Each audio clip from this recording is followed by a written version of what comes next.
9 9 ಈ ಸಂಖ್ಯೆಗೆ ಬಹಳ ಗರ್ವ ಬಂತಂತ.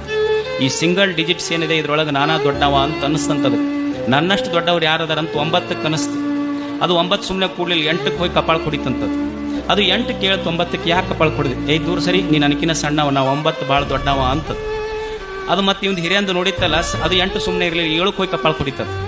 ಅದು 7 ಕೇಳುತ್ತೆ, ನನಗೆ ಯಾಕೆ ಹೊಡೆದಿ ಅಂತ. ನೀ ಸಣ್ಣವ, ನನಕಿನ ನಾ ದೊಡ್ಡವ, ನೀ ಹಿಂದಕ್ಕೆ ಸರಿ ಅಂತ. ಅದು 7 6ಕ್ಕೆ ಹೊಡಿತು, ಹೋಗಿ 6 ಕೇಳುತ್ತೆ, ಯಾಕೆ ಹೊಡೆದಿ ಅಂತ. ನೀ ಸಣ್ಣವ, ನೀ ಹಿಂದಕ್ಕೆ ಸರಿ, 7 ನಾ ದೊಡ್ಡವ, ನೀ 6 ಸಣ್ಣವ ಅಂತ. ಅದು ಹಂಗೆ ಕಂಟಿನ್ಯೂ ನಡೀತು. 6 5ಕ್ಕೆ ಹೊಡಿತು, 5 4ಕ್ಕೆ ಹೊಡಿತು, 4 3ಕ್ಕೆ ಹೊಡಿತು, 3 2ಕ್ಕೆ ಹೊಡಿತು, 2 ಹೋಗಿ 1ಕ್ಕೆ ಹೊಡಿತು ಕಪಾಳಕ್ಕೆ. ಅದು 1 ಕೇಳ್ತು, ನನಗೆ ಯಾಕೆ ಹೊಡೆದಿ ನೀನು. ಅವಾಗ 2 ಹೇಳ್ತು, ನೀ ಸರಿ, 2 ನಾ ದೊಡ್ಡವ, 1 ನೀ ಸಣ್ಣವ. ಮತ್ತು ಇವ್ರದ್ದು ನೋಡಿತ್ತಲ್ಲ, 1 ಸುಮ್ಮನೆ ಕೂಡಲಿಲ್ಲ. ಅದು 1 ಮುಂದೆ 0 ಇತ್ತಲ್ಲ, 0 ಹತ್ತಿರ ಹೋತದು, ಹೋಗಿ ಕಪಾಳ ಕೊಡಿಲಿಲ್ಲ. ಅದ್ರ ಹತ್ತಿರ ಹೋಗಿ ನೋಡು ದೋಸ್ತ, ಇವ್ರು ದೊಡ್ಡವ್ರು ಅಂತ ಹೊಡೆದಾಡ್ದವ್ರು ಗಡ್ದಾಡ್ದವ್ರು ಬಡ್ದಾಡಿ ಹೋಗಲಕ್ಕ, ನಾವಿಬ್ರು ಕೂಡಿರೋಣ ಅಂತೂ ಅದು 10 ಆಗಿತ್ತದು.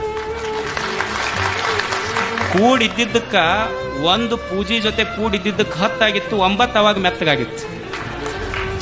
ಕೂಡಿ ಬದುಕದವ್ರು ದೊಡ್ಡವರಾಗ್ತಾರೆ ಹೊರತು ಕಚ್ಚಾಡಿಕೊಂಡು ಬದುಕೋರು ದೊಡ್ಡವರು ಆಗೋದಿಲ್ಲ.